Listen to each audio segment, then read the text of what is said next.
Paige Hulsey. Thank you for joining us to Turn the Page with Paige, where we uncover the story behind the bedtime stories that children are enjoying.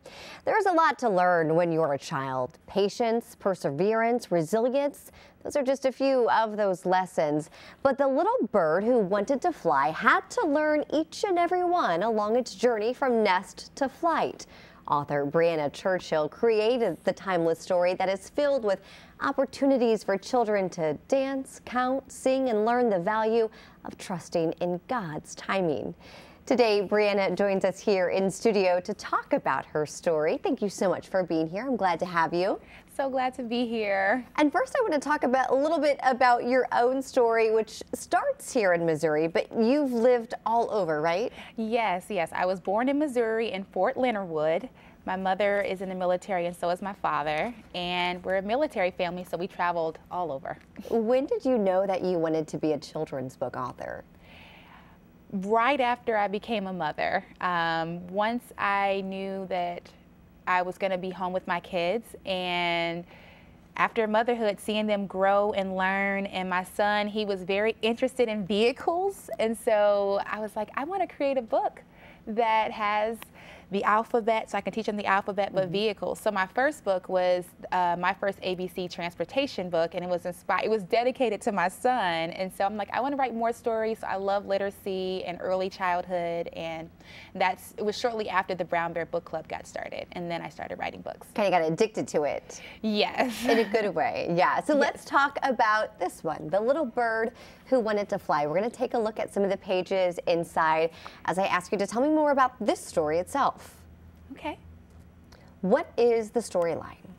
So the story is truly timeless. It's about little bird who sees all of his other friends flying. Everybody has taken flight and he wants to fly.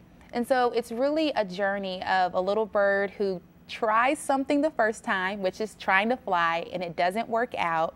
And so he asks his friends, he talks to his parents, and there's moments of discouragement. There's moments where it just doesn't work out.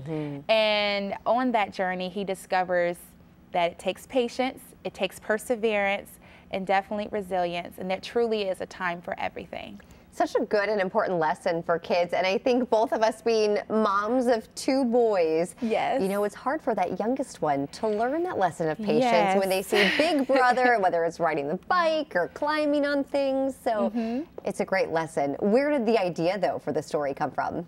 So the idea started on a field trip with my children. We went to a local pet store and we saw a bird who looked very distressed. He was flapping over and over, and I asked the worker, I said, what's going on with this bird? And they said, we trim their wings so they cannot fly. And I was just like very appalled. And when I got home, I thought about how frustrating it must be to be born to do something and not be able to do it. And so just like a bird is designed to fly, I believe we all are designed to do something, and it's very frustrating to not be able to accomplish that. So that was how The Little Bird Who Wanted to Fly, how it was birthed. A great story behind this story. As we were just looking there at your beautiful family, such adorable, cute little boys. And you teach your children at home, so they really had a front row seat watching this whole process. You also do plenty of school visits. What do you hope that you're teaching all children along the way?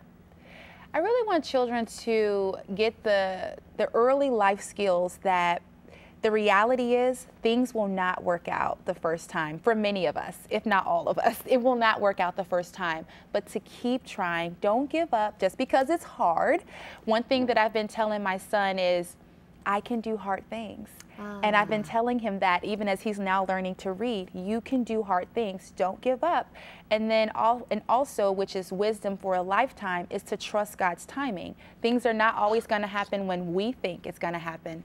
Sometimes it just takes time, and we trust God. That's what I believe. I love those two messages so much. As an adult, those are great messages for both children and us as adults. Okay, before we let you go, I'd love to ask this question. I want to know if there's a book from your childhood that you still hold dear, or maybe a new children that you did read to your boys when they were little that you just enjoyed together. Yes. So from my childhood, I love the book Love You Forever by Robert Monk. It's a timeless story about a mother's love between her and her son. In the song, my aunt and my mom, they both would sing to me over and over again. And I think once you become a parent, you're like, okay, I understand this unconditional love. And I think that book reflects it beautifully. And just a quick little fun book, once I became a mother, Brown Bear, What Do You See by Eric Carle. That is the book that encouraged my child to start talking. Same. That is so funny that you say that. Yes. So those are two of my favorite. It's such a great tool for parents to use for those young talkers and great literacy. And now language. you're always going to think of that milestone when you see that book. I love that. Well, Breanna, thank you so much. A beautiful book that you've created with a really great lesson. Thank you for being here today. And we're also really glad that you joined us today, too, for this story. We hope that you'll stay tuned here to KMOV's YouTube channel for our next episode of Turn the Page with Paige.